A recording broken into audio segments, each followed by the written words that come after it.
Murali snacks ಹತ್ರ KR ತುಂಬ ಚೆನ್ನಾಗಿರುತ್ತೆ. ನೀವೇನು ಟ್ರೈ ಮಾಡಿಲ್ಲ ಅಂತಂದರೆ ಒಂದ್ಸಲ ಕಂಪಲ್ಸರಿ ಟ್ರೈ ಮಾಡಿ, ತುಂಬ ಚೆನ್ನಾಗಿರುತ್ತೆ ಟಿಫಿನ್ಸು. ಹೇ ಗೈಸ್, ಎಲ್ರಿಗೂ ನಮಸ್ಕಾರ, welcome back to my daily vlog. ನಾನು ನಿನ್ನೆ ನೈಟೇ ಇದನ್ನೆಲ್ಲ ಪೋಸ್ಟ್ ಮಾಡಬೇಕಿತ್ತು, ಬಟ್ ಟೈಮ್ ಇರಲಿಲ್ಲ ಅಂತಂದ್ಬಿಟ್ಟು ಇವತ್ತು ಪೋಸ್ಟ್ ಮಾಡ್ತಿದ್ದೀನಿ. ಯಾಕಂದರೆ ನಾನು ಆಲ್ಮೋಸ್ಟ್ 7:30ಗೆ ಪೋಸ್ಟ್ ಮಾಡೋಕ್ಕೆ ಟ್ರೈ ಮಾಡ್ತೀನಿ. ಆದ್ದರಿಂದ ನಿನ್ನೆ ನೈಟ್ ನಾವು ಕೂಡ PVRಲ್ಲಿ ಮೂವಿ ಬುಕ್ ಮಾಡಿದ್ವಿ, 2 ಸೀಟು. ನಾನು ಮತ್ತು ನನ್ನ ಹಸ್ಬೆಂಡ್ ಹೋಗಿದ್ವಿ. ಅವ್ರಿಗೆ ಕಾಮಿಡಿ ಮೂವೀಸ್ ಅಂದರೆ ತುಂಬ ಇಷ್ಟ.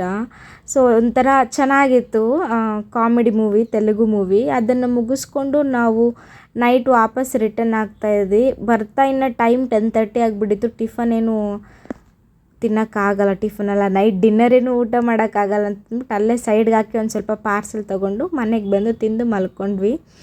ಬೆಳಗ್ಗೆ ಎದ್ದು ಇವತ್ತು ಕಾಲೇಜ್ ಇದೆ ಅಂತ ಹೇಳಿದ್ನಲ್ಲ, ಸೊ ಕಾಲೇಜಿಗೆ ರೆಡಿಯಾಗಿ ಹೊರಟೆ. ಕಾಲೇಜಿಂದ ನಾನು ಕೂಡ ಬಸ್ ಹತ್ಕೊಂಡು, ಟ್ರಾಫಿಕ್ ಮಾತ್ರ ತುಂಬ ಆಯಿತು, ಬಟ್ ಬ್ರಿಡ್ಜ್ ಮೇಲೆ ಹೋಗ್ಬಿಟ್ಟೆ. ಸೊ ಆದಷ್ಟು ಬೇಗ ಹೋಗ್ಬಿಟ್ಟೆ. ಟಿಫನ್ ತಿಂದಿರಲಿಲ್ಲ ಅಂತಂದ್ಬಿಟ್ಟು ಅಲ್ಲೇ ಒಂದು ಸ್ವಲ್ಪ ಇಡ್ಲಿ ಸಾಂಬಾರು ತಿಂದೆ. ಇಲ್ಲಿ ಮುರಳಿ ಸ್ನ್ಯಾಕ್ಸ್ ಹತ್ರ KR ತುಂಬ ಚೆನ್ನಾಗಿರುತ್ತೆ. ನೀವೇನು ಟ್ರೈ ಮಾಡಿಲ್ಲ ಅಂತಂದರೆ ಒಂದ್ಸಲ ಕಂಪಲ್ಸರಿ ಟ್ರೈ ಮಾಡಿ, ತುಂಬ ಚೆನ್ನಾಗಿರುತ್ತೆ ಟಿಫಿನ್ಸು. ಸೊ ಅಲ್ಲಿಂದ ನಾನು ಕೂಡ ಕಾಲೇಜೆಲ್ಲ ಮುಗಿಸ್ಕೊಂಡು ನಾನು ಕೂಡ ಮನೆ ಕಡೆ ಹೊರಟೆ.